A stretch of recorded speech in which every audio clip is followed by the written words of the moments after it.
Santri Rehabilitasi. Yang saya hormati, Wala Putra semuanya.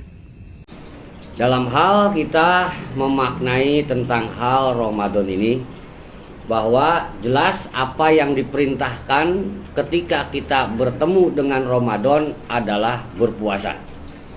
Sebagaimana dalam hal ini ketetapannya yakni berpuasa tersebut diperintahkan oleh Allah Subhanahu wa Ta'ala kepada orang-orang yang beriman. Sehingga dalam hal petunjuknya pun secara umum dalil yang disampaikan adalah tidak jauh dari Al-Baqarah 183, Al-Baqarah 185, termasuk juga adalah Al-Qadar dan juga Ad-Dukhan. Dalam hal pemaknaan Al-Baqarah 183, ya ayyuhalladzina amanu kutiba alaikumusiyam. Wahai orang-orang yang beriman, telah ditetapkan, diwajibkan, difardukan atasmu yakni berpuasa. Dan kita melaksanakan puasa karena ini yang diperintahkan. Tapi ayat ini belum selesai, yakni berkaitan dengan kama kutiba alal ladzina min qablikum. Maka puasa yang kita jalani ini adalah harus sesuai, harus bercermin yakni kepada orang-orang yang memang pendahulu kita, orang yang terdahulu atau orang tua kita, yang mereka juga sudah ditetapkan kewajiban untuk melaksanakan puasa. Sehingga dengan kita melihat gaya puasa, niat puasa, cara puasa mereka, la'alakum tatakun, agar kita semua atau engkau sampai kepada derajat ketakwaan. Sedangkan kalau kita maknai bagaimana orang-orang tua dulu dalam hal berpuasa, apakah untuk bertakwa? Coba cek orang-orang tua yang sakti, apakah mereka dengan ketakwaannya menjadi sakti? Ya, para wali. Ya, dengan berpuasa meredam hawa nafsu, mampu mengontrol diri, kan begitu. Tapi bandingkan dengan orang-orang yang hanya mencari kesaktian, dia berpuasa, tirakat dengan syarat tertentu, bahkan sajen tertentu, sampai ada puasa mutih, puasa mendem, puasa nyambel dan segala macam. Ya, kita diperkenankan untuk bercermin kepada orang-orang pendahulu kita. Dan kita ini bagaimana puasa sekarang ini nih? Ya, sampaikah puasa kita ini sampai kepada makna ketakwaan? Ataukah selama ini puasa kita adalah hanya sekedar mencari keberuntungan? Ya, hanya pengen sakti, hanya pengen hebat, hanya pengen disayang, hanya pengen dikasihani misalkan, ya, atau dengan sengaja puasa matiin mertua biar dapat warisan banyak. Itu fakta di masyarakat gitu loh. Dan kita diperkenankan untuk melihat tersebut karena dimaknai dengan kama kutiba alal ladzina min qablikum. Ya. Maka yang harus dilihat adalah orang-orang terdahulu kita yang mendapat perintah untuk puasa dikarenakan apa? Kan begitu? Dikarenakan mereka menyenggol pada suatu kesalahan sehingga diwajibkan atas mereka yaitu menjalani hukum hudud yang salah satu finalnya ya secara terbaiknya adalah dengan melakukan puasa sebagai kafaratnya, sebagai penebusan dosanya adalah dengan berpuasa. Dalam hal pemaknaan Al-Baqarah 185 yakni dalam hal syahrul Ramadan alladzi unzila fil Qur'an hudal linnas wa bainatin minal huda wal furqan wa man syahida minkumus syahra falyasum. Bahwa di bulan Ramadan adalah momentumnya yaitu adalah diturunkannya Al-Qur'an. Dan kita tahu nih bahwa Al-Qur'an tidak diturunkan semuanya di bulan Ramadan. Makanya secara tafsir dijelaskan bahwa yang diturunkan di bulan Ramadan adalah permulaan Al-Quran, baik Makkiyah maupun Madaniyah pada 17 Ramadan. 17 Ramadan ya tahun ke-11 sebelum Hijriah turunlah Al-Alaq, Iqra bismi rabbikal ladzi khalaq. Rasulullah Muhammad konon riwayat mengatakan panas dingin katanya ketemu sama Jibril. Tapi dengan ruh kemuhammadan, dengan nur kemuhammadan, Rasulullah Muhammad mampu mengucapkan kalimat tersebut dengan mengawali dengan bacaan Bismillahirrahmanirrahim. Jadi secara makiyah bahwa dimaknai 17 Ramadan sebelum kenabian kerasulan Rasulullah Muhammad itu adalah pemaknaan turunnya surat Al-Fatihah atau yang diawal dengan Al-Bas basmalah, bismillahirrahmanirrahim, sehingga bismillahirrahmanirrahim menjadi awalan semua surat terkecuali surat ke-9. Ya, bahkan pelajaran tasawuf mereka orang-orang sufi yakni beranggapan ya menilai bahwa bismillahirrahmanirrahim merupakan inti sarinya Al-Qur'an. Dalam hal pemaknaan surat Madaniyah atau ayat-ayat yang turun di Madinah yang diawali di hari Furqan, ya hari bertemunya dua pasukan. Di situ dijelaskan tentang hal pembagian ghanimah, ya sampai kepada perintah untuk melaksanakan perang Badar. Itu momentumnya. Kenapa Ramadan dimaknai sebagai turunnya Al-Quran? Sedangkan kita tahu, contoh misalkan ayat waraditu Islam Midina, dan aku sempurnakan Islam sebagai agamamu. Lah itu turun di Haji Wada, dan itu di bulan Dzulhijjah, bukan di Ramadan. Ya. Kenapa Al-Quran mengatakan bahwa sahru Ramadan alladzi unzila fil Quran? Pemaknanya seperti ini. Ya, misalkan nih Pak Kanip nih. Ya. Pak Kanip lahir bulan apa Pak Kanip? September. Bulan September, ya kan? Kan Pak Kanip lahir cuma sehari ya. Apa lahirnya sebulan itu? Sehari kan, begitu mulas langsung ceret kan begitu, ya, begitu ceret langsung. Ini Romo panggilan nih, siapa tuh? Romo Dewo panggil memanggil. Ya. Nah dalam hal pemaknaan, kalau putra semuanya, Pak Kanip nih lahir bulan September, maka ketika bertemu dengan bulan September, bulan kelahiran Pak Kanip, paham ya? Bukan berarti September ini lahirnya Pak Kanip dari tanggal 1 sampai 30 September. Ini tanggal 1 lahir, tanggal 2 lahir lagi, tanggal 3 lahir lagi. Nggak seperti itu.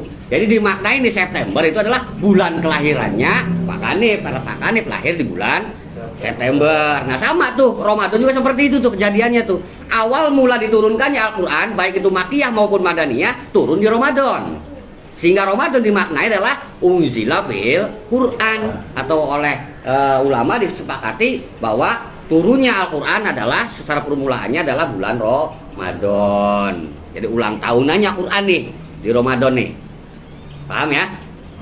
Sampai kepada pemaknaan dalam hal ini adalah tentang hal Lailatul Qadar dan juga tentang malam kebarokahan. Kita maknai secara makna hadis ya.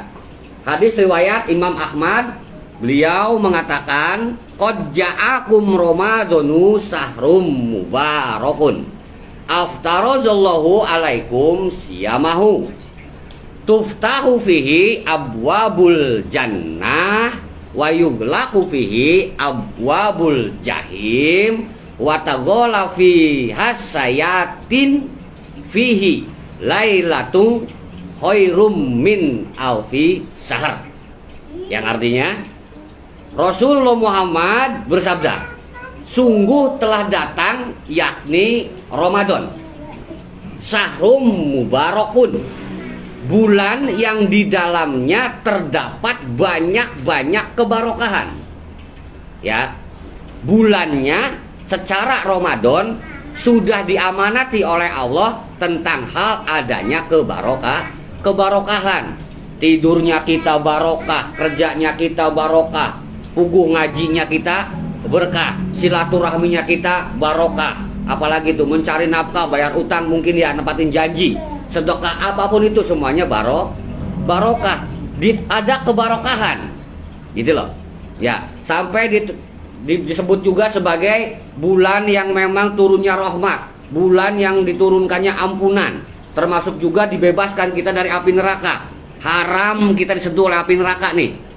Ya, itu luar biasa keutamaan bulan Ramadan. Tapi ingat kan, kita tidak bertuhan kepada Ramadan. Kita bertuhan kepada sang pemilik keutamaan Ramadan, yakni Zat Ilahi Robbi Allah Subhanahu wa Ta'ala. Akankah kita meraih keutamaan-keutamaan tersebut? Jawabannya iya. Dengan ketentuan yaitu aftarazallahu alaikum siyamah. Allah sudah mewajibkan atasmu berpuasa.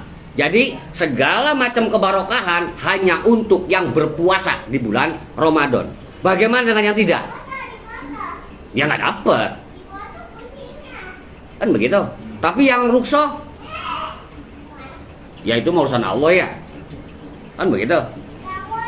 Lantas bisa dimaknai dalam hal apakah semua mendapat keberkahan? Ya.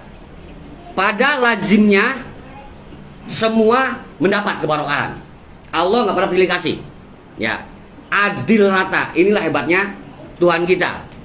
Tuhan Allah hebatnya, nggak tahu Tuhan yang ono mah. Tuhan agama ono nggak tahu, tapi yang pasti Tuhan kita mah keren. Ya, adil.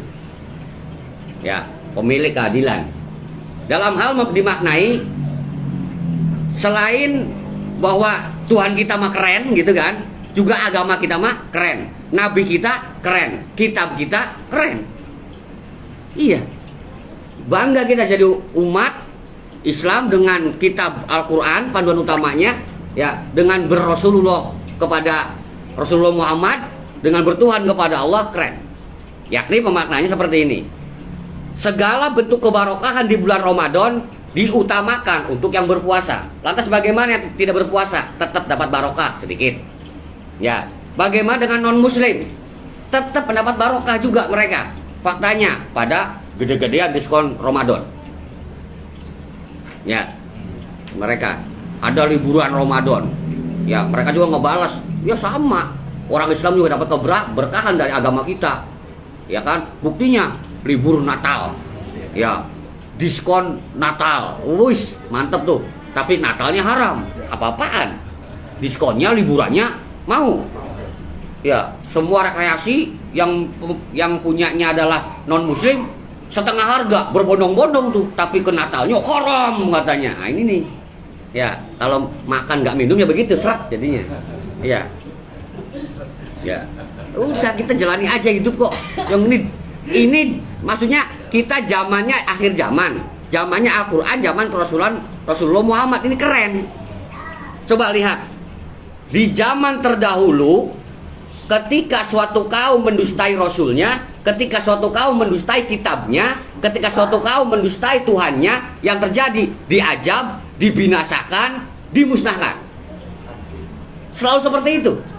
Ya, berganti nabi, berganti kitab, selalu seperti itu, pasti hancur, musnah, binasa. Tapi di era Rasulullah Muhammad, di eranya Al-Quran, di eranya umat Islam sebagai umat akhir zaman, semua kebiadaban ditunda kehancurannya. Benar. Semua keingkaran, kemungkaran, kekafiran dibiarkan, ditunda kehancurannya, yang nanti akan totalitasnya adalah di hari kiamat. Jadi Al-Quran juga mengatakan bahwa selagi masih ada orang yang beristighfar di lingkungan negeri atau di dalam suatu masyarakat, maka yang lain akan terlindungi, akan mendapat kebarokahan. Walaupun satu kampung kafir, hanya satu orang ulama atau orang yang berilmu, orang Islam di situ, dia selalu memohon ampun kepada Allah, maka kebarokahannya bukan hanya untuk si orang tersebut saja, melainkan sekampung ikut terbarokahi. Kan luar biasa. Itulah disebut dengan agama kita tuh keren itu tuh. Ya. Maka jangan baper dengan hal kapar-kapar pir bid'ah bid'uh. Ya, benernya rugi sendiri, gitu loh. Kita sebagai orang Islamnya, ya orang jelas-jelas kebarokahan Islam kok, jadi biarkan sengaja oleh Allah. Nah, dalam hal pemaknaan, para putra semuanya, berkenaan dengan diturunkannya Al-Quran, ya, sebagai petunjuk bagi seluruh manusia. Hal utama apa sih yang ditunjuki oleh Allah kepada manusia?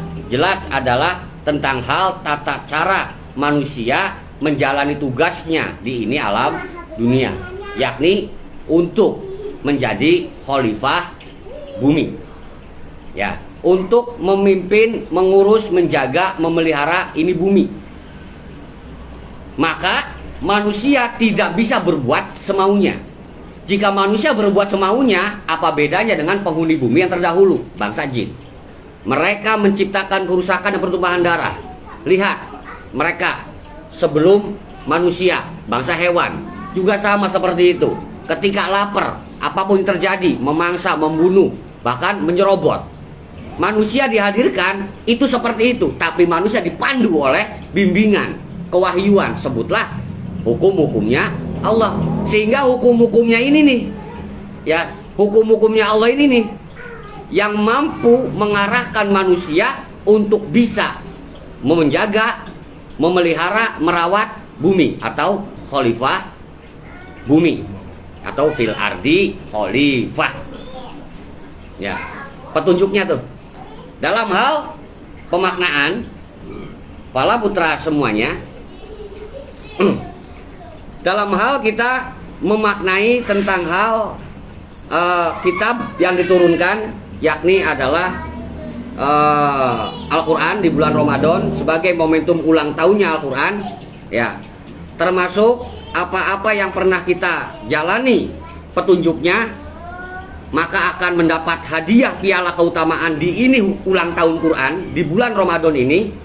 Dan bagi mereka manusia yang hidup, ya, tanpa menggunakan petunjuk Quran, mengabaikan petunjuk Quran, atau yang kurang sempurna menjalani petunjuk Quran di bulan Ramadan diampuni dengan syarat puasa. Itulah bentuk kafaratnya, 30 hari tuntas.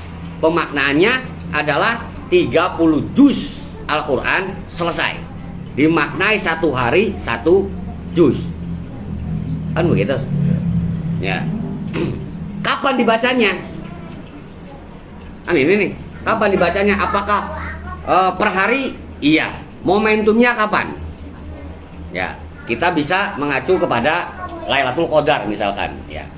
Tanazzalul malaikatu waruh, diturunkan berangsur-angsur pada malam itu, yaitu malaikat dan juga ruh. Kita fokus dulu kepada ruh nih. Ruh secara bentuk jamak berarti rawah, ya, atau arwah. Nah, secara bentuk perbuatannya adalah berarti tarawah atau tarwiyah, yang dimaknai penyambutannya secara bentuk ibadah sholat adalah taraweh. Paham ya? Oh, jadi taraweh itu nyambut turun taang. Kata siapa? Ntar dulu, jangan main buru-buru begitu. Ngaji kalau buru-buru, wah nantinya repot nantinya. Jadi Lailatul Qadar yang seharusnya fakta jadi mitos nantinya. Cirinya Lailatul Qadar itu air tenang, berhenti mengalir, angin itu mendadak berhenti, sehingga udara nggak ada, oksigen habis katanya. Wah, ya mitos semua itu. Nimba air dapatnya emas, mitos. Lailatul Qadar itu fakta, ya, karena Al-Quran yang berbicara, fakta, bukan mitos. Ya, berlomba-lomba ngejar Lailatul Qadar, sementara taat kagak. 11 bulan kemarin maksiat mulu, giliran bulan Ramadan puasa kagak, ngejar-ngejar Lailatul Qadar, lumayan ya katanya. Barang saja dapat, ya kagak, nggak bakalan lah. Sejak kapan Allah Subhanahu wa taala ngasih kepada orang yang lumayanan? Ya. Rahmat kebarokahan itu hanya untuk orang-orang yang sungguh-sungguh mengusahakan, ya, bukan untuk orang yang kepingin. Karena semua orang pasti kepingin, ya. Sekalipun orang yang biadab pasti dia pingin diampuni, pingin masuk surga. Cuman pingin doang kok, ya, nggak ada kesungguhan dia untuk bersungguh-sungguh merealisasikan keinginannya. Dalam hal pemaknaan bisa kita maknai berdasarkan kitab ataupun Al-Quran yang turun merupakan suatu kebarokahan. Bagaimana sih bentuk kebarokahan? Agar sampai kepada kita makna malam kebarokahan sampai kepada malam kemuliaan. Bisa kita maknai Quran surat Al-An'am 92. Ya. Wahada kitabun anzalnahu mubarakum musaddiqal ladzi baina yadayhi walitunzira ummal qura wa man haulaha. Dan ini kitab atau dimaknai Al-Quran, anzalnahu mubarakun, yakni yang telah kami turunkan yang memang dibarokahi. Jadi secara bulannya turun, yakni disebut dengan Ramadan, sudah diberkahi. turun Al-Quran diberkahi. Al-Qurannya sendiri sudah diberkahi. Isinya Al-Quran penuh dengan berkah dan berkah. Paham ya? Sampai kepada yang dimaksud dengan keberkahan tersebut, yakni adalah musaddiqal ladzi baina yadai. Diturunkannya Al-Quran tersebut adalah untuk membenarkan kitab-kitab sebelumnya. Di mana dalam hal ini sebutlah Taurat, Zabur, Injil sudah direkayasa. Ya, sudah dirubah, sudah hilang keasliannya. Sekalipun ada sebagian yang masih mengadopsi yang aslinya, tapi mereka ahli kitab menyimpan yang susahnya. Ya, yang susah, yang enggan atau punya sulit disembunyikan, tapi yang gampangnya dilaksanakan. Nah, ini nih. Sehingga turunnya Al-Quran yang memang ada berkah di dalamnya, bahwa keberkahan tersebut adalah menciptakan suatu kebaikan, yang mana kebaikan tersebut adalah diaslikan kembali. Ya. Yang dirubah oleh mereka kitab-kitab terdahulu, oleh Quran diaslikan kembali bahwa ini yang benar nih. Ya, bahwa yang namanya, contoh misalkan, bahwa yang namanya Nabi Ibrahim itu bukan Nasrani, bukan Yahudi. Karena Nasrani Yahudi ada di zaman cucunya Nabi Ibrahim. Jadi Ibrahim enggak Nasrani, enggak Yahudi. Ya, mulainya Nasrani Yahudi adalah Ibrahim punya anak Ismail di Arab, punya anak lagi yakni Ishak di Syam Palestina, punya anak cucu tuh Yakub. Nah, mulai dari Yakub nih. Di situ ada Yehuda. Yehuda dengan nanti keturunannya Yusuf dan segala macam, timbullah Musa. Nah, akhirnya lah terjadilah di situ keturunan Yahudi beragama Musa, atau mereka Bani Israel penganut Taurat. Sampai terus Bani Israel ya, sampai akhirnya Zabur untuk wilayah apa namanya zamannya Nabi Sulaiman, Daud Sulaiman ya. Injilnya penutup, kitab penutupnya kaum Bani Israel, Injil. Itu semua direkayasa, dipalsukan. Ya. Nah sekarang seperti ini. Kita ngapain kan ngebahas mereka? Kita Injil nggak ngerti, Taurat nggak ngerti, Zabur nggak ngerti. Zabur itu yang gimana Al? Udah singkat aja. Contohnya Zabur ya, mujarobat lengkap. Nah Zabur contohnya tuh. Iya, emang kesaktian semua isinya. Mantra semua, mazmur semua di situ. Syairnya Nabi Daud. Ya. Dan pada zaman itu sihir luar biasa. Yang mampu menaklukkan sihir Daud, diadopsi oleh putranya Nabi Sulaiman. Ya, sampai bisa ngobrol dengan nama semut. Ya. Nggak mau kalah, Pak Anip mau bisa ngobrol sama burung. Asal cetikin aja bunyi. Ya. Iya, Assalamualaikum, Assalamualaikum. Gitu. Kita cek dalam hal ini. Kita mengambil suatu pemaknaan Al-Quran. Apabila Quran ya bukan dari sisiku, kata Allah, maka akan terjadi perselisihan. Dan kita yakin bahwa Al-Quran turun dari sisi Allah yang dibawa oleh malaikat Jibril. Benar, disampaikan kepada Rasulullah Muhammad, disebarluaskan nih kerahmatannya, sampai sholawat dan salamnya pun disebarluaskan sampai kepada kita. Ya, sehingga tidak ada perselisihan. Faktanya, grup yang ono ke yang ini mengkafirkan, grup yang ini ke yang ono membid'ahkan, grup yang ono sama yang ini itu menyesat-sesat, saling menyesatkan, sesat, bid'ah, kafir. Padahal yang diperdebatkan Quran juga, hadis juga, ijma juga, qiyas juga. Tapi kenapa ada perselisihan? Adakah yang salah dengan Quran? Tidak salah dengan Quran. Quran tidak pernah salah. Karena Quran mah adalah hak, kebenaran yang mutlak. Lantas terjadi perselisihan di mana? Ya, terjadinya perselisihan dikarenakan adanya penafsiran yang semaunya sendiri.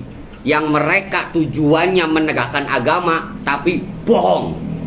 Yang mereka tegakkan bukan agama tapi golongan, mazhabnya, manhajnya, ya partainya, benderanya.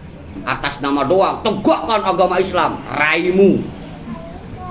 Tanya, mereka pasti yang digedekan, yang diunggulkan golongannya gua, kelompok gua. Kan begitu. Fakta kan? Lalu bagaimana kita menyikapinya? Ini nih momentumnya nih di bulan Ramadan nih. Ya. Al-Qur'an diturunkan. Tujuan maksud Allah menurunkan Al-Qur'an itu untuk sebagai musodik. Ya. Menghadirkan kembali kebenaran yang asli. Nah, sehingga momentum di bulan Ramadan ini adalah Al-Qur'annya dibaca lagi, ya. Termasuk penafsirannya disterilkan lagi, diaslikan lagi. Gitu loh. Yang saling mengkafirkan, membid'ahkan, menyesatkan, silakan introspeksi. Ya, Anda jangan terpaku pada golongan. Tapi haruslah Anda terpaku pada maksud dan tujuan Islam, yakni berbuat saling selamat, menyelamatkan. Karena Islam beda dengan salam atau asalam. Asalam kan jelas, sejahtera, selamat, ya, tentrem, ayem. Tapi perbuatannya adalah ya taslim kan, melaksanakan perbuatan yang memang selamat, damai. Nah, untuk saling selamat menyelamatkan, saling memberikan kedamaian, ketenangan, ketentraman, lah itulah definisi Islam. Jadi Islam diperbuat, nggak bisa sendiri. Ya, Islam nggak bisa sendirian berbuat. Islam itu bukan agama pribadi. Islam itu agama kaum. Agama itu memilih kaum. Ya, harus dijalankan secara bareng-bareng. Makanya dibutuhkan imam. Nah, ini nih momentumnya nih di bulan Ramadan nih. Sterilkan lagi nih Al-Qur'an. Ya. Ini bermakna kita menghormati turunnya Al-Qur'an. Nah, sampai kepada bahwa kami turunkan Al-Qur'an yang diberkahi, membenarkan kitab-kitab yang diturunkan sebelumnya, ya. Kemudian walitunzira umal qura wa man haulaha. Yakni agar kamu memberi peringatan kepada umul qura dan juga orang-orang yang ada di sekelilingnya. Haulaha, sekelilingnya, ada kata haul, sekeliling sekitar. Ya. Tapi kenapa tiba-tiba haulaha tidak ada daya dan upaya? Ini yang bingung nih. La haula, tidak ada daya dan upaya. Wala quwata, dan tidak ada kekuatan. Nah, loh. Haul bisa jadi daya dan upaya. Tidak ada kekuatan. Tidak ada power gitu loh. Aneh ya? Ya kita nggak bahas itu. Nanti bahasnya itu mah lama nantinya. Ya. Yakni bahwa turunnya Al-Qur'an membenarkan kitab-kitab yang sebelumnya turunnya sudah disalah-salahkan. Ya, termasuk ajaran yang sesama ajaran saling membid'ahkan, mengharamkan. Nah, disterilkan tuh, dimusodikan kembali. Ya, dengan ketentuannya jika sudah sampai kebenarannya, maka sampaikan tuh. Berikan peringatan kepada mereka, kepada umul qura, kepada penduduk negeri. Penduduk negeri yang mana? Penduduk negeri yang sudah sampai Al-Qur'an di negeri tersebut. Umul qura kok. Ya. Dan sekitar kelilingnya. Jadi nggak hanya melulu di tempat itu. Jadi bagaimana momentumnya untuk kita dalam hal menghormati Quran, mencari makna pembenaran Al-Quran? Kita gerah dengan melihat kelompok ini mengkafirkan, membid'ahkan, ya, menyesatkan. Bagaimana caranya? Yaitu dengan kita beriktikaf di masjid. Ngapain tuh iktikaf di masjid? Berdiam di masjid ngapain? Apakah wirid zikir? Apakah dengan wirid zikir nanti mendatangkan kemaslahatan? Gitu. Apakah nanti dengan wiridmu, zikirmu, ya, dari mulai sore sampai sahur misalkan, ya, apa akan mengacu kepada ulang tahunnya Quran sebagai pembenaran? Kan tidak. Ya. Masjid itu setidaknya memiliki 4 fungsi. Hal yang pertama, belajar agama, hal pengetahuan apapun, bacaan Quran dan segala macam, di situ belajar Anda.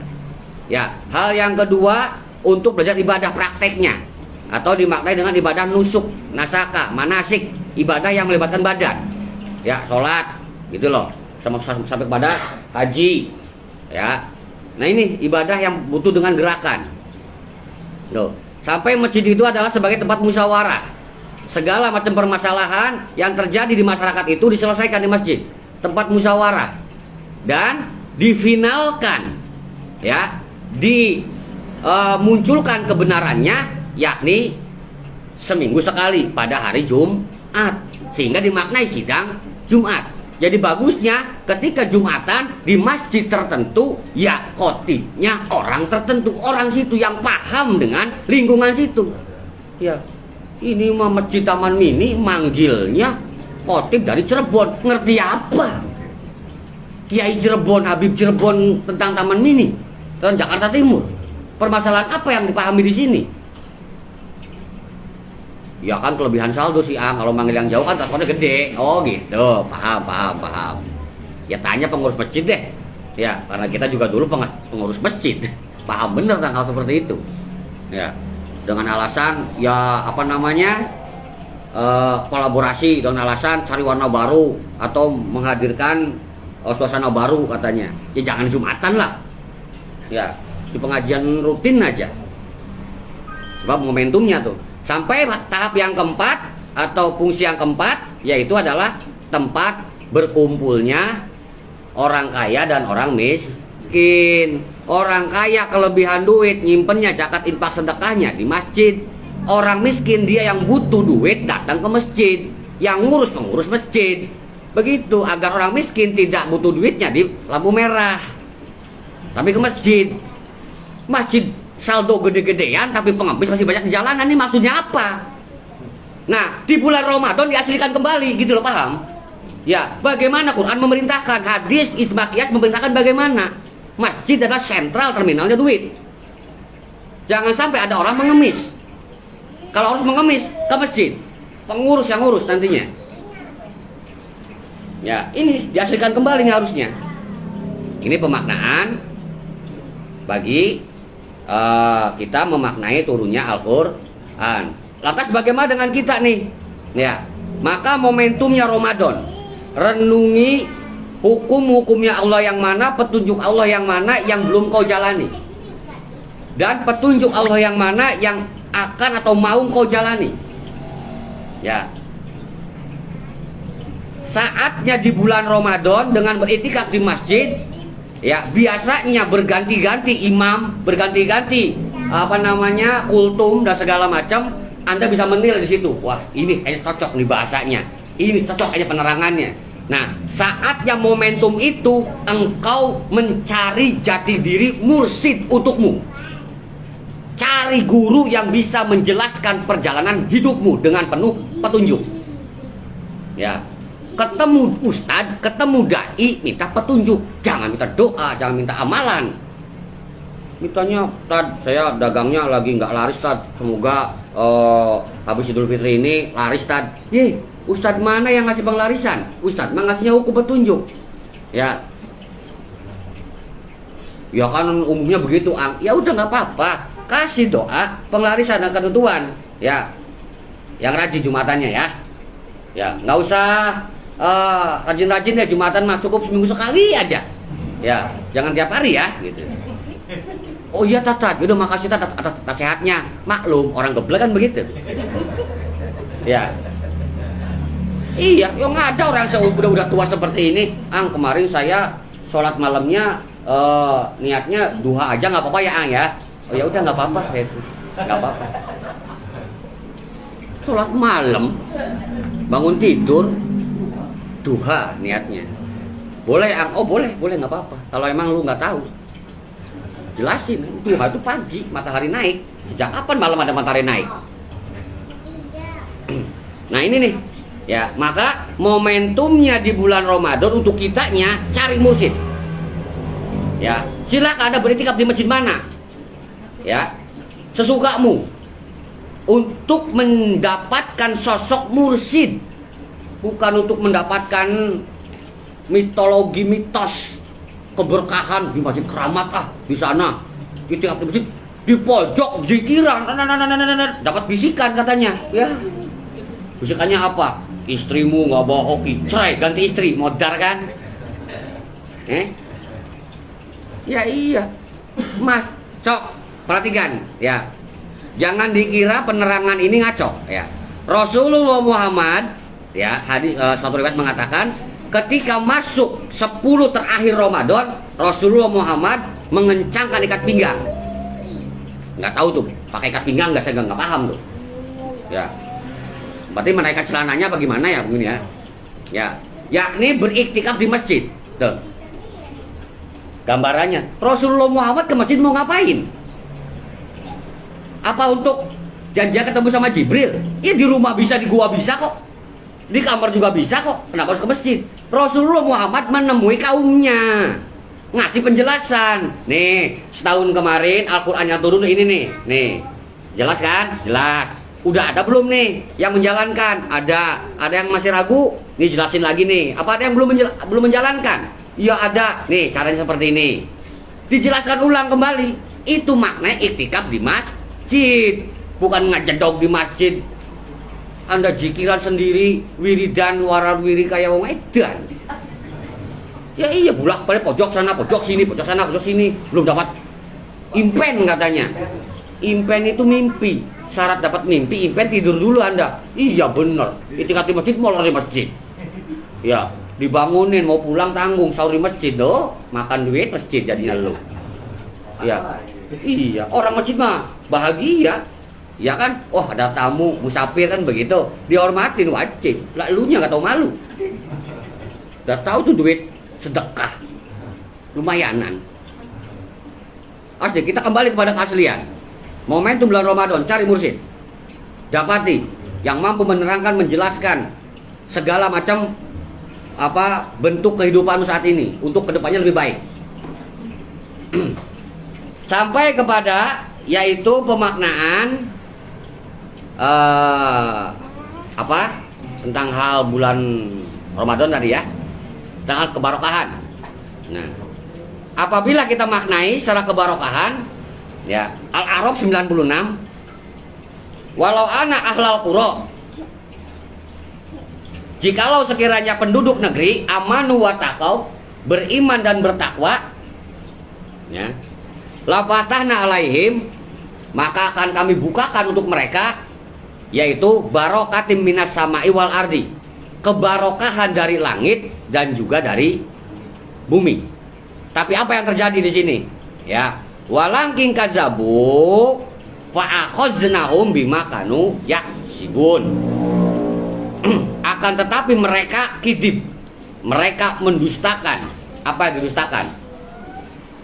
Yang turun dari langit dan dari bumi. Yang turun dari langit yang sudah dibarokahi tadi. Di antaranya adalah Al-Quran sebagai kebarokahan, bibit kebarokan utama. Ya, mereka mendustakan, maka terjadi kami siksa mereka disebabkan perbuatan mereka sendiri. Jadi yang menyiksa perbuatanmu sendiri, bukan Allah. Allah mah hanya menyediakan siksa, menyediakan tempat, fasilitas, dan juga bentuk siksaannya. Ya, yang menyiksa ya lu sendiri. Kenapa lu nggak taat? Kenapa lu nggak nurut? Ya, dalam hal memaknai bahwa kami melimpahkan atau membukakan lafaz tanah alaihim barokatim minas sama'i wal ardi, dibukakannya untuk kalian semuanya kebarokahan dari langit dan dari bumi. Keberkahan dari langit apa? Segala sesuatu yang diturunkan dari langit. Ya, apa yang diturunkan? Malaikat diturunkan. Ruh diturunkan enggak? Nah, ruh itu tidak diturunkan, tapi ditiupkan. Bisa jadi kalau niupnya dari atas berarti turun. Dari samping berarti minggir gitu kan. Dari bawah berarti kan muncul. Terserah nih. Ya, kenapa harus seperti itu? Ya karena rumah otomatis. Ya, maka dalam bab martabat ruh, ya tidak dikatakan martabat ruh, tapi martabat arwah. Begitu. Ruh yang asli dari atas, ya kan? Ruh yang menghidupi raga dari bawah. Kehidupannya ya dari sekitar. Nah, itu semuanya tiupan Allah. Nah, dalam hal memaknai yang turunkan dari atas, malaikat, termasuk Quran, rezeki, ilmu, agama. Ya, awas, agama nggak diciptakan. Don kamu ciptakan agama, don kamu ciptakan Al-Quran, nggak ada judulnya. Tapi diturunkan.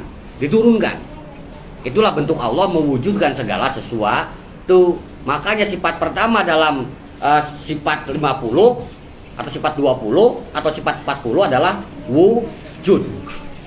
Jadi harus wujud dengan cara diciptakan, diadakan, dihadirkan, didatangkan, dibangkitkan, dimunculkan, ditiupkan. Itu cara Allah mewujudkan. Wajada, manjada, kan begitu. Ya iya, untuk yang sungguh-sungguh. Dalam hal pemaknaan, para putra semuanya, dari langit turun nih. Ya, sebutlah Al-Quran. Karena Al-Quran mengatur semuanya. Petunjuk bagi manusia semuanya. Manusia sudah ditetapkan oleh Allah dengan pengetahuan. Sebutlah ilmu. Tanpa panduan Al-Quran, ilmumu bisa jadi semena-mena. Ilmumu bisa jadi membunuh dirimu sendiri. Ilmumu bisa jadi menghadirkan kerusakan. Munculkan Al-Quran nih. Ya, sebagai agama, ageman, pegangan hidupmu. Ya. Jika sesuatu yang dipegang, ya tinggal dipegang. Tapi pegangan hidup, maka dalam engkau menjalani kehidupan haruslah berpegang pada hukum-hukumnya Allah, Al-Quran.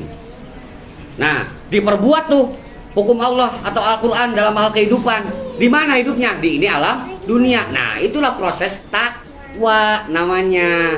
Menjalani hukum-hukumnya Allah yang disesuaikan dengan keadaan diri, bukan kebutuhan ya. Dengan kondisi diri. Itu namanya takwa. Sehingga perintahnya jalani, larangannya ditinggalkan katanya. Ya. Atau pemaknaannya bahwa takwa itu adalah untuk menjadi pribadi-pribadi orang yang lebih kenal kepada Zatillahi Robbi Allah Subhanahu wa taala. Agar menjadi lebih baik orangnya dalam berkehidupan di ini alam dunia. Jadi gampang, terima apa yang diturunkan oleh Allah, perjalankan dengan penuh ketakwaan. Yang namanya takwa itu berdasarkan kesanggupan masing-masing. Ya. Anda penghasilan 1 juta, ya udah zakatnya 25.000. Begitu. Yang penghasilan 2 juta, zakat 50.000. Ya, yang penghasilan 10 juta, 250.000. Seperti itu. Lah Anda penghasilan 1 juta pengen zakatnya kayak orang itu 250.000, tekor mang. Bagus sih bagus memang, tapi tekor. Ya, di mana takwa? Berarti bunuh diri. Nah, bagaimana hukum bunuh diri menurut agama, menurut Islam?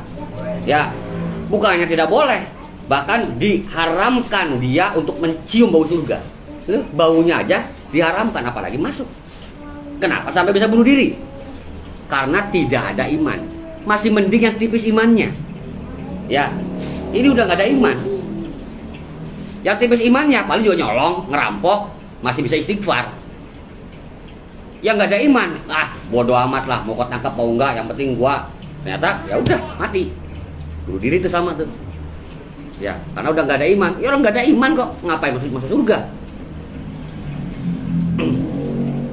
Sampai kepada pemaknaan, yakni tentang hal Allah mewajibkan kepadamu untuk berpuasa. Jelas ya, itu yang disyariatkan. Kenapa? Momentumnya Ramadan kita diperintahkan puasa, bukan zakat, bukan berhaji. Coba kalau ketika datang bulan Ramadan maka berhajilah kalian atau umrohlah kalian. Alah tidak. Repot ya. Jika tidak bisa maka pikniklah ke pantai, ke gunung. Wah, ya itu mah kalau Tuhannya kita bikin dalilnya seperti itu. Untung Allah cuma memerintahkan puasa. Ya. Nah, puasa itu melarang kita ya makan, minum, jima yang nantinya jima ini berkembang biak, ya, untuk menahan lisan, omongan yang harus senantiasa taat kepada perintah. Nih, setidaknya ada 5 fungsi nih dalam berpuasa. Coba kita lihat kelakuan siapa ini. Itu bukan kelakuan manusia. Puasa itu adalah kelakuannya malaikat. Malaikat nggak makan, nggak minum, nggak jima, nggak berkembang biak, nggak nikah, nggak kawin. Ya, termasuk malaikat menjaga lisan, nggak sembarangan ngerumpi. Malaikat mana yang ngerumpi? Yang doyan gibah, nggak ada. Ya, patuh kepada perintah, itu adalah malaikat. Lah kita disetel di siang hari seperti malaikat, malamnya terserah. Ya, sehingga nanti begitu Idul Fitri, Id Fatoro, kembali makan, bebas kita makan minum, jima, bebas ngomong apa aja segala macam, karena begitu ngomong kan haus minum. Ya, bebas menjalani perintah. Nggak kayak malaikat kan melulu. Malaikat Jibril tugasnya nyampein wahyu mulu. Mikail nurunin rezeki mulu. Nggak pernah gantian sekali-kali. Israel gantian apa? Gua nyabut nyawa, lu Israel nurunin rezeki. Gua kaget ya orang. Begitu Mikail datang, alhamdulillah Mikail datang. Gua udah gantian tugas sama Israel, mau nyabut nyawa lu. Wah, kabur. Ya. Nah, kita Id Fatoro nih, kembali kepada keaslian manusia, bebas melakukan perintah apa saja. Ya, gambarannya kan sama kayak puasa ini. Ya, barokah menunda sholat, barokah bulan Ramadan. Ya kan, maghrib Allahu Akbar, makan dulu. Wajibnya kan segera, begitu Allah memanggil datang, kan begitu. Tapi kenapa di bulan Ramadan? Makan dulu. Habis makan, nanti baru maghrib. Itulah hebatnya berkah. Ya, kenapa? Ini acuan nih. Acuan. Yang penting engkau berniat menjalankan. Jangan sampai enggak niat menjalankan. Ya, sholat. Iya sholat. Tapi nanti tanggung. Ya kan? Tiba-tiba, lah kelewat. Ada niat kan? Pengen naik haji. Iya, pengen naik haji. Ada niat. Pengen umroh. Ada niat. Pengen berbuat baik, ada niat, nggak sempat karena waktunya habis misalkan. Yang penting ada niat kan, ketimbang wah saya mah nggak kepikir-pikir aja naik haji, usaha aja begini, saya mah nggak punya kreatif sama sekali dah haji, nggak ada duit. Nah itu parah itu, udah kafir di situ. Ya sama aja dengan sholat lah, udahlah malas lah sholatnya, nggak sholat lagi. Nah ini udah murtad nih. Ya, perbaharui semua di bulan Ramadan. Ya, momentum turunnya Al-Quran. Hakikatnya semuanya yang turun di bulan Ramadan adalah merupakan Al-Quran. Berikut isinya, semuanya adalah bisa menjadi suatu pemakluman. Ya iya, yang bisa tepat waktu. Ya, yang bisanya nantinya odo sana sholatnya. Yang penting sholat. Dalam hal pemaknaan bahwa di bulan Ramadan, yakni dengan hal berpuasa tersebut, tuftahu fihi abwabul jannah, dibukakan semua pintu-pintu surga. Alhamdulillah tuh. Ya, baru dibuka. Ya, Anda nggak boleh masuk. Sebab untuk masuk surga, urusannya kiamat dulu, Anda mati dulu. Dibukakan berarti surga ini berlapang diri ya untuk menyambut pahala kebaikan orang yang berpuasa. Termasuk juga surga ini memberikan aromanya keluar. Kalaupun harus gokil, maka kita diperkenankan untuk mengintai surga. Ya, melihat keadaan surga karena pintu terbuka. Logikanya, pintu ini terbuka, orang lewat masa nggak ngelirik? Kan begitu. Kita pakai logika aja, makanya saya katakan kita bahas secara gokil. Pintunya kebuka, orang lewat nih, pasti ngelirik, kalaupun nggak lihat. Lah kita diperkenankan nih, dalam hal ini pintu surga terbuka, kita lewat ngelirik nih. Coba dilihat, perhatikan, lirikan di situ. Bagaimana keindahan surga luar biasa bagi orang-orang yang mendapat rahmatnya Allah. Dilihat nih, dengan seksama ada siapa aja di situ. Ternyata terdapatlah orang-orang yang memang baik hati, royal, nggak sombong, berbudi pekerti, nggak pernah marah, nggak pernah bentak-bentak, ya nggak pernah nyolong, kan begitu. Jadi gambaran bagi diri nih, oh gua masih doyan nyolong, berarti gua bukan ahli surga nih. Ya, kan begitu. Karena surga mah nggak mau ditempati orang yang doyan nyolong. Ya, hati-hati tukang nih yang biasa bawa meteran nih. Iya, nyolong sesenti, nyolong setengah senti, hati-hati loh. Ya, yang lo ukur kan pintunya orang. Enak aja lo main colong. Ya kan colong kan bukan pintu, meteran gua sendiri ah. Oh, terserah. Berarti, ya tenang aja tinggal laporan ke bos, gua ada colong meteran gitu aja. Udah. Iya, karena surga itu nggak butuh orang yang doyan marah-marah, untuk doyan orang yang suka bikin onar, bikin keributan, nggak senang surga itu. Nggak diperkenankan masuk seperti itu. Ya, maka kita harus jadi ahli surga nih. Lihat gambaran diri nih. Alhamdulillah kita mah baik hati, royal, nggak sombong, rajin ngaji, rajin nabung kan begitu. Nabung akhirat, amal kebaikan. Tuh, sampai kepada wayughlaqu fihi abwabul jahim.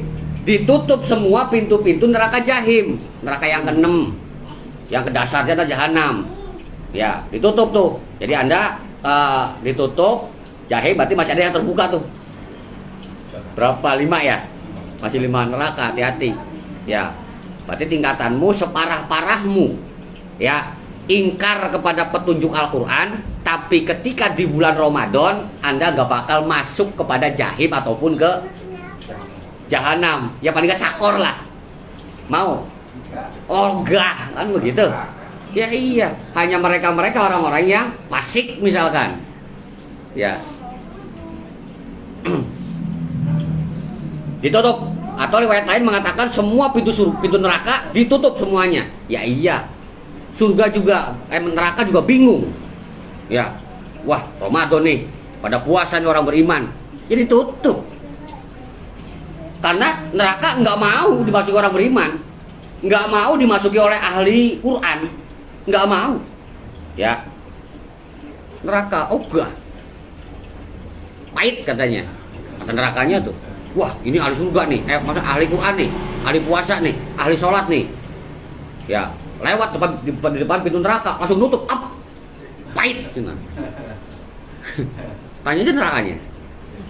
Iya loh, neraka itu makhluk berbentuk fasilitas, kepunyaan Allah.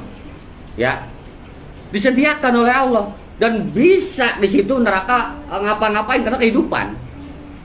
Ya. Iya, menerima perintah dari Allah. Surga kepunyaan Allah, neraka kepunyaan Allah.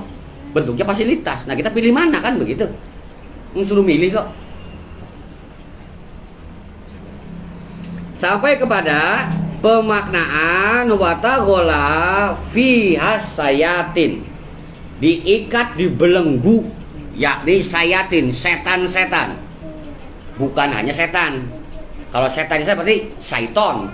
Tapi ini sayatin, berarti setan-setan nih, berarti anak cucunya setan, termasuk adalah kafirin, musyrikin, pasikin, enggak, parikin enggak, tenang aja, aman, pasikin, ya, musyrikin, kafirin, itu lah, nah, aman, parikin aman, ya. Udah deg-degan. Iya, jangan nyata kan begitu. Nah, balikin. Nah, dalam hal pemaknaan, kenapa setan dibelenggu? Ini yang membelenggu siapa?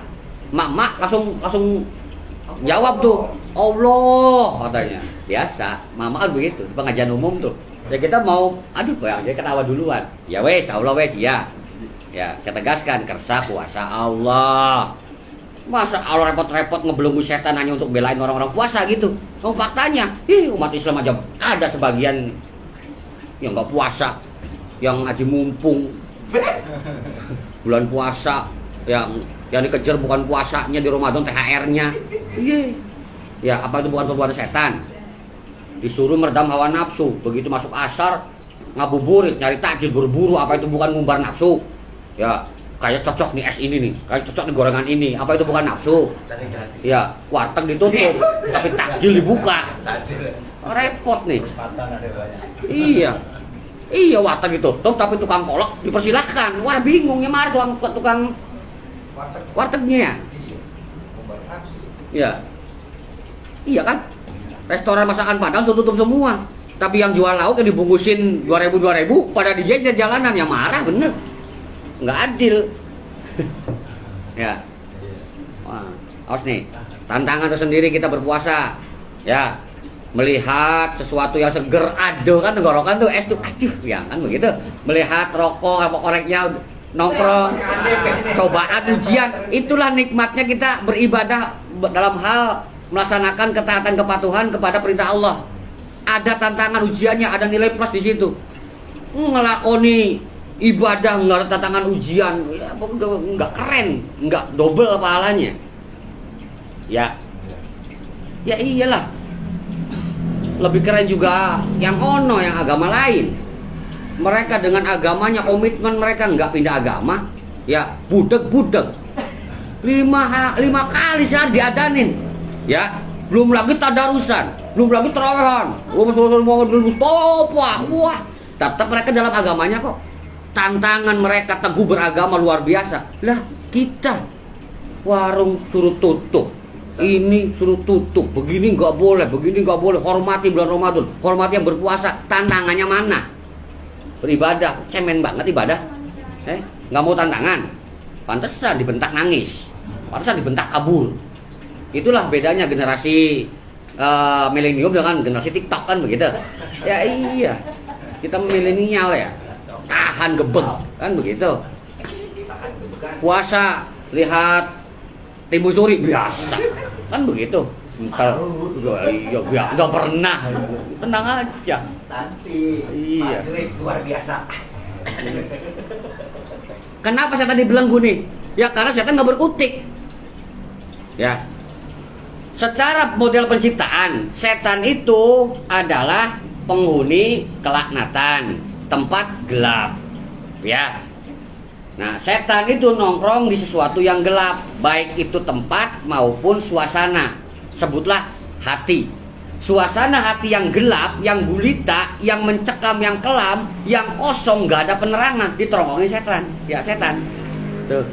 Tapi bagi hati yang penuh dengan cahaya iman, penuh dengan cahaya Quran, penuh dengan cahaya Islam, adanya cahaya, setan gak bakal betah. Karena Al-Quran juga mengatakan bahwa setan dirajam, dilempari oleh bintang-bintang.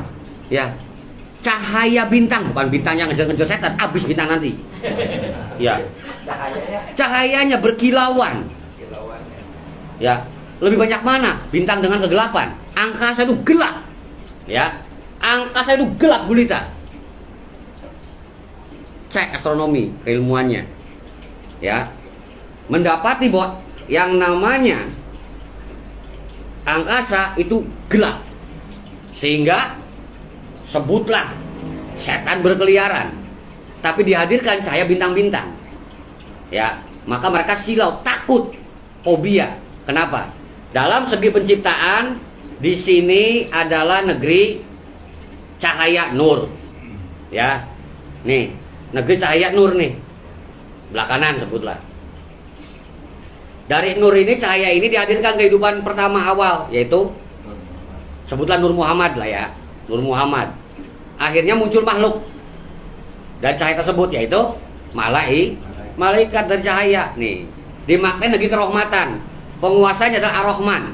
Ya, yang kedudukannya Ar-Rahmanu alal ars. Ar-Rahman duduk di arasi. Ar-Rahman bukan Allah yang di arasi ya. Ar-Rahmannya Allah yang di arasi, bukan Allahnya. Tuh. Diarasi di sini. Siapa penguasanya? Sebutlah Jibril. Jagernya. Sebagai al-malaul a'la'nya adalah Jibril. Allah Subhanahu wa taala berkehendak menciptakan kehidupan yang jauh dari cahaya. Ya, yang jauh dari kerahmatan, yang jauh dari kemalaikatan, yang jauh dari terang benderang. Masih tempat kegelapan. Di sini dijauhkan. Ya, dijauhkan. Paham ya? Dijauhkan itu definisi dari saton. Setan. Jadi ada jarak. Dimunculkan kehidupan di sini berupa cahaya, tapi bukan nur, akan tetapi nar, api, gerah. Ya, yang terangnya nggak seberapa. Ya, diciptakanlah kehidupan, yakni iblis dari api. Iblis yang mana? Iblis dari bangsa malaikat. Ya, ablasa atau malaikat musyarafah yang seharusnya kerahmatan si malaikat, tapi dirubah oleh Allah. Allah kersa kuasa, innahu ala kulli syai'in qadir, terhadap segala sesuatu itu Allah berkuasa, maka menghadirkan di negeri kegelapan, di negeri api, yaitu kehidupan malaikat iblis, ablasa, malaikat musyarafah. Lu malaikat tuh iblis itu bukannya jin, itu menanti setelah Adam. Ya, setelah ada manusia, yaitu jin yang diibliskan oleh Allah. Tetap jin itu, ya, yang diibliskan oleh Allah. Bukan berarti iblis dan jenis jin, ya, tetap jin, tapi yang diibliskan oleh Allah. Sama halnya dengan manusia yang tidak ikut kepada perintah Allah disebut kafir. Bukan berarti itu kafir, tapi memang dia manusia, cuman ibadah, badar gitu loh, kafir. Nah sama, jan juga seperti itu, diibliskan oleh Allah. Nah paham kan? Jadi setan apa nih? Jarak kan? Yang jauh dari rahmat, jauh dari kemalaikatan, jauh dari petunjuk, ya, jauh dari terang benderang. Tuh, coba tanazzalul malaikatu waruh, malaikat turun, malaikat cahaya, Al-Quran cahaya, nur, Rasulullah Muhammad nuron, cahaya, ya, ruh juga menghadirkan kehidupan. Ketika di bulan Ramadan, semua umat Islam yang berpuasa mendalami kembali Al-Quran, sehingga ada penerangan, penjelasan, ada cahaya iman lagi, cahaya Islam lagi, cahaya keiksanan ada di dalam hati. Setan takut kepada cahaya. Bagaimana mau ngegoda, bagaimana mau ngedeketin? Fobia nih setan kepada cahaya. Dari arah manapun gak bisa dia, karena cahaya senantiasa menyala di dalam hati.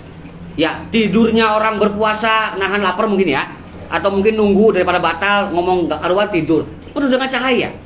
Masaknya mak-mak di bulan puasa untuk menyuguhkan nanti di buka puasa, atau untuk takjil, untuk apa, untuk sahur, ya, dengan keimanan, dengan kesungguhan, ya, cahaya juga. Nggak ada kesempatan setan untuk datang untuk menggoda. Dia nyumput, nyempot, lah itu namanya terbelenggu setan.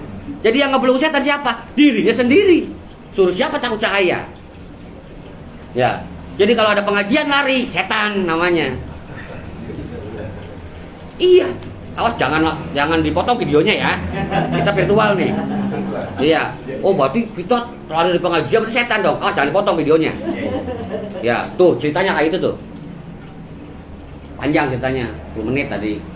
Jangan durasi yang dipotong. 3 menit kan ya. Iya. Nanti tahu-tahu adan kayak anjing lah kan, potong itu Iya, mah. betul. Ya, giliran bulan Ramadan nanti nunggu pengumuman Menteri Agama, nanti nunggu Lebaran nunggu pengumuman Menteri Agama. Lah kemarin dihujat, dibenci, turunkan Menteri Agama, oh menista segala macam. Kalau benci tuh jangan setengah-setengah, atau jangan madep rai murati lah. Ya. Ya. Benci ke Menteri Agama bulan apa berarti itu tuh antaranya Rejab Ruah ya. Begitu masuk Ramadan, menjelang Ramadan ditungguin Menteri Agama tuh. Lama suwe katanya. Kapan sih buru si menteri ya kan raimu tuh. Nah, itulah.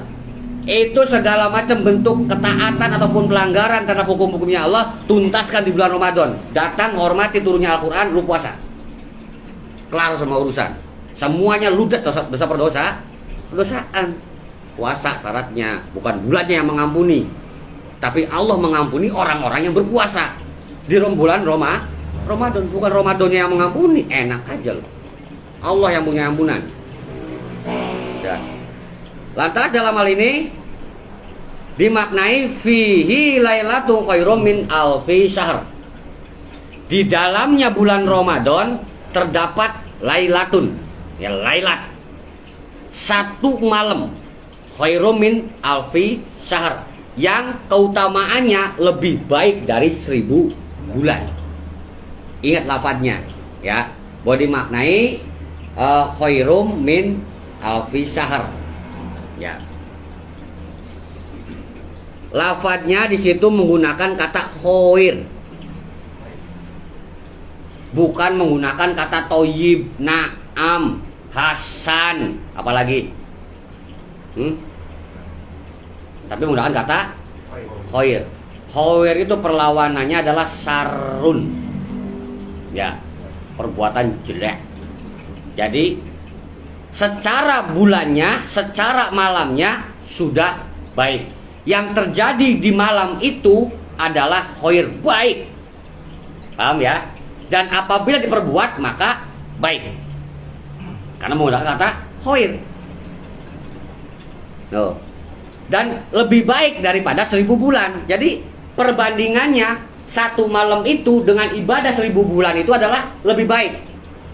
Gitu loh. Bukan sebanding, lebih baik, lebih utama. Kok bisa? Secara riwayat konon katanya umat Islam iri kepada Bani Israel yang mereka itu beriman, bertakwa ya selama 1000 bulan. Siangnya puasa sambil jihad fisabilillah, malamnya qiyamul lail. Lulus tuh mereka. Riwayat mengatakan 1 orang, riwayat juga mengatakan 4 orang. Tapi mereka dari kalangan Bani Israel. Sebutlah mungkin penganut Taurat atau penganut Injil yang taat. Tetap mereka bertuhan Allah. Ya, iri nih. Ya Rasul mungkin kan mereka berimannya sedari kecil ya Rasul. Sehingga sampai 1000 bulan, yaitu umur 83 tahun. Ya. Lah kita, Rasul aja kan dapat wahyu pertama umur 40 tahun. Hijrah ke Madinah masuk tahun ke-11 kerasulan. Berarti kan udah 50 lebih nih. Terus tiba-tiba kita harus melaksanakan ibadah yang melebihi mereka nih 1000 bulan. 83 tahun ya Rasul. 50 ditambah 83. Nyampe enggak umur kita? 133. Sahabat iri itu. Ya. Nah, turunlah Jibril membawa surat Al-Qadar. Ya. Yakni inna anzalnahu fi lailatul qadar wa ma adraka ma lailatul qadar. Ya. Bahwa Lailatul Qadri khairum min alfi syahr. Nah, dijelaskan bahwa yang namanya Lailatul Qadar adalah tanazzalul malaikatu waruh. Ya, hufiha bi izni rabbihim min kulli amr. Salamun ya hatta matlail fajr. Sampai saat ini saya yakin masih banyak orang yang bingung tentang apa itu Lailatul Qadar. Apakah fakta atau mitos? Kebanyakan orang menganggapnya mitos. Padahal yakin. Ya. Lailatul Qadar. Lail malam. Ya, Qadar apa tuh? Ketentuan, kepastian, ya, keputusannya Allah, kekuasaannya Allah. Al-Qadar kan, kuasa, kekuasaannya Allah. Termasuk dalam hal ini adalah kudrot, ya, kersa kuasa kan. Nih, secara malam Lailatul Qadar yang turun nih, ya, Qadaro ya duru Qadar turun nih sampai ke ini alam dunia, nempel dengan Qadarnya kita sebagai manusia sehingga double. Maka pemaknaannya adalah Qadaro yuqaddiru takdiran, takdirun takdir yang harus diperjalankan. Momentum turunnya takdir kok Anda repot-repot harus membahas dengan mitos. Kembalikan, diaslikan kembali, baik Qur'annya maupun penganut Qur'annya maupun kitab dirinya. Baca lagi kitab dirimu, Iqra kata baka, baca di situ. Adakah penyelewengan terhadap kitab? Lihat takdirmu sebagai apa? Sebagai suami, menafkahi, mendidik, melindungi keluarga. Yang kemarin lo jadi suami semuanya sendiri, tebar pesona, nafkahin istri orang. Aslikan kembali, nafkahin istri sendiri, lindungi keluarga sendiri. Ya, didik tuh istri anak sendiri. Ya, merenah-nang, bikin rumah tempatin yang menempatkan sakinah lah, gitulah. Sakinah lah. Adakan tempat tinggal yang layak untuk keluarga, gitu loh. Karena jare wong Cirebone merenah-nang sing bener, konon enggak? Iya, begitu mestinya. Lah itu. Kembalikan kembali nih, aslikan kembali kodratmu, takdirmu sebagai apa? Ya, sebagai istri juga sama seperti itu. Ya, masakmu, ya bersolekmu, genitmu, ganjenmu bukan untuk medsos tapi untuk suami gitu loh. Ya. Anak juga sama seperti itu. Engkau anak jangan sampai berpikir jadi orang tua. Ini anak jadi orang tua. Ya, orang tua diajari sama anak, diatur sama anak. Orang tua kalah sama anak. Ya. Ya itulah generasi TikTok. Generasi kita kan begitu dibentak sama orang tua kan langsung merangkat ya. Zaman sekarang mah lah kita dibentak sama guru. Dulu waduh takutnya minta ampun. Zaman sekarang dibentak sama guru dilaporin polisi. Astagfirullah. Ya, kembalikan keaslian takdirmu sampai kepada di aduhon tentang hal Lailatul Mubarak. Ya, inna anzalnahu fi Lailatul Mubarakah inna kunna munzirin. Kami turunkan yakni di malam tersebut, malam yang banyak kebarokahan, bahwa sungguhnya kamilah yang memberikan peringatan. Fiha yufroku kullu amrin hakimin. Pada malam itu dijelaskan segala macam urusan yang penuh hikmah, yakni amron min indina, urusan yang besar di sisi Allah, yang mutlak menjadi urusan Allah. Di antaranya ya misalkan dimaknai ala lahul khalqu wal amru, bahwa haknya Allah lah yaitu menciptakan dan memerintah. Tidak ada makhluk yang mampu menciptakan, tidak ada makhluk yang mampu memerintah. Makhluk mah adalah diciptakan dan juga menjalani perintah. Awas, jangan kebablasan. Oh berarti makhluk mah wayang ya? Saya nggak setuju mempersipkan kita sebagai wayang, Allah sebagai dalang, enggak. Ya, memalukan Allah, gambaran Allah jadi dalang, dangdeng dong gitu. Lu jadi wayangnya, kalau udah masukin gentong itu apa? Kotak. Ya.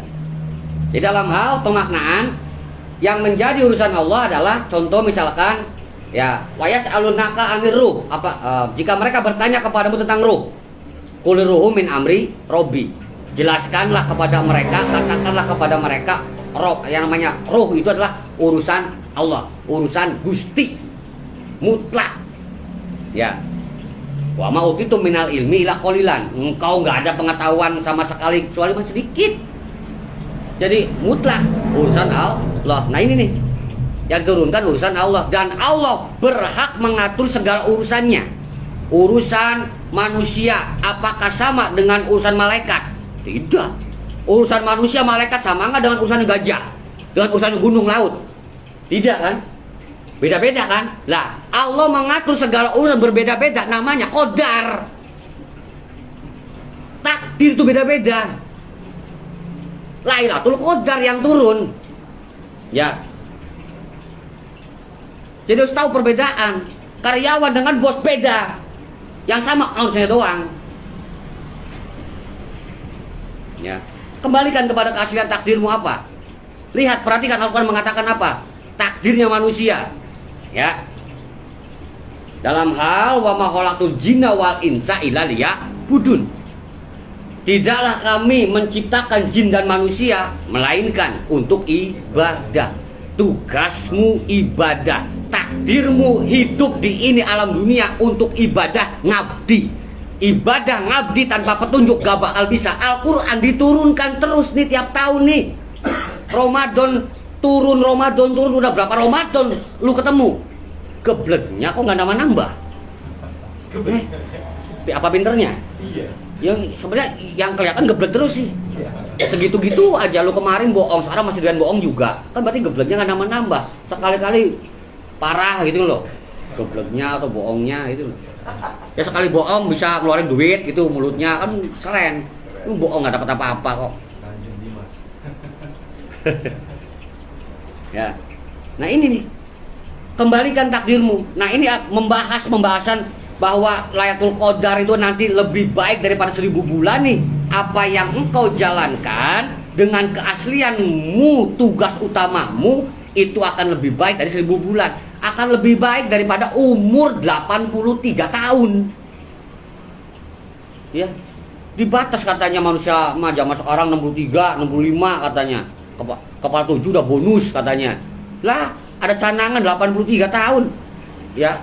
Hanya kita bertemu dengan satu malam Lailatul Qadar, kita bertemu dengan mursyid, kita mendapat penjelasan keaslian diri harus bagaimana dan siap menjalankan sudah diterima itu keutamaan malam yang mulia tersebut atau Lailatul Qadar, kita terima, bersiap diperjalankan selama setahun ke depan sampai ketemu Lailatul Qadar berikutnya.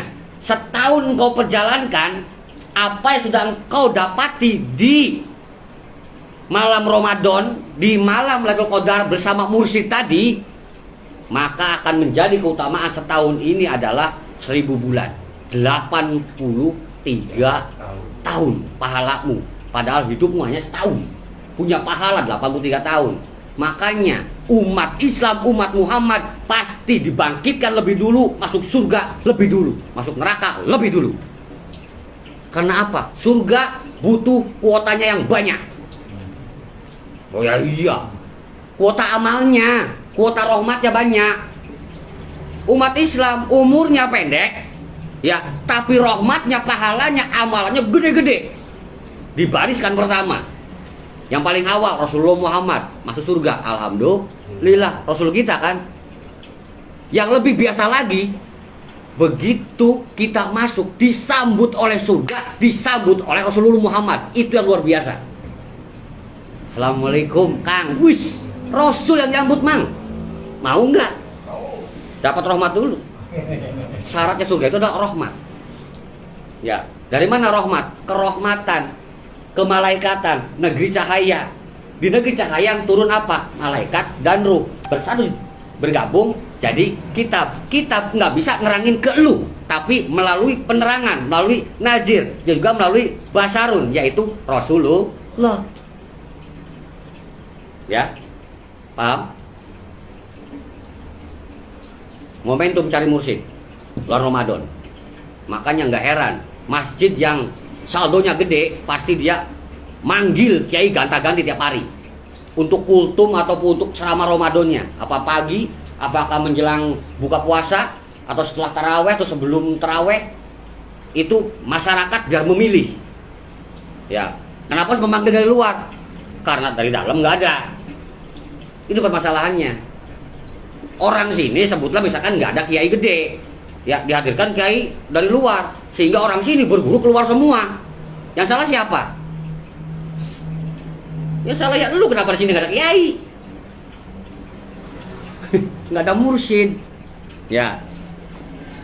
Jadi dalam hal ini, para putra semuanya, sudah jelas bagi kita semua bahwa sesuatu yang berkah itu akan menghadirkan kemuliaan. Sesuatu yang mulia itu juga akan mendatangkan kebarokahan. Quran mulia, Rasulullah kita Rasulullah mulia, menghadirkan kemuliaan. Kita adopsi itu ajaran kemuliaannya menjadi kebarokahan. Sekalipun dibalik, Rasulnya penuh berkah, Qurannya penuh berkah, kita jalan ke keberkahan, maka akan menjadi kemuliaan. Ya, berkah dan mulia nggak bisa berpisah. Karena tanazzalul malaikatu war ruh, malaikatnya cahaya, ruhnya kehidupan. Sehingga momentum di bulan Ramadan ini untuk setahun ke depannya, terdapat cahaya baru di dalam dirimu dan terdapat ruh baru yang akan menghidupimu dengan tugas tersendiri, atau tugas yang kemarin laksanakan kembali, atau dengan tugas baru. Ya, bentuknya ya terserah. Mau ngimpi dapat air kek, mau ngimpi dapat ikan kek, mau ngimpi dapat cahaya, lihat langit kek, gambarannya seperti itu. Artinya apa, Ang? Japri aja, ya. Neranginnya saya capek. Iya. Japri aja, Ang, artinya apa, gitu kan? Gitu. Ya, Pak Kanep. Saya mimpi itu, Ang. Ya kan, japri aja. Udah, saya jelasin nanti ya, takwil mimpi. Ya, biasa. Sama 5 menit 2.000. Ya, 2.000. Murah 2.000. Plus kuota itu, makanya kalau nggak ada kuota nggak bisa jam. Habis konsultasi. Konsultasinya cuma semenit 2.000, transfernya 2.500 biayanya. Wah, rugi. Rugi 500. Ya, baiklah, dalam hal ini para putra semuanya, para santri semuanya, juga jamaah sekalian, saya cukupkan penerangan dan penjelasan. Apabila terdapat sesuatu yang belum bisa dimaknai atau yang belum jelas, bisa kita nanti musyawarahkan atau tanya jawab setelah ini sambil ngopi. Saya mohon maaf atas salah hilaf dalam hal menjelaskan. Saya kembalikan kepada pembawa acara. Saya akhiri, wabillahi taufik wal hidayah. Wassalamualaikum warahmatullahi wabarakatuh. Waalaikumsalam warahmatullahi wabarakatuh.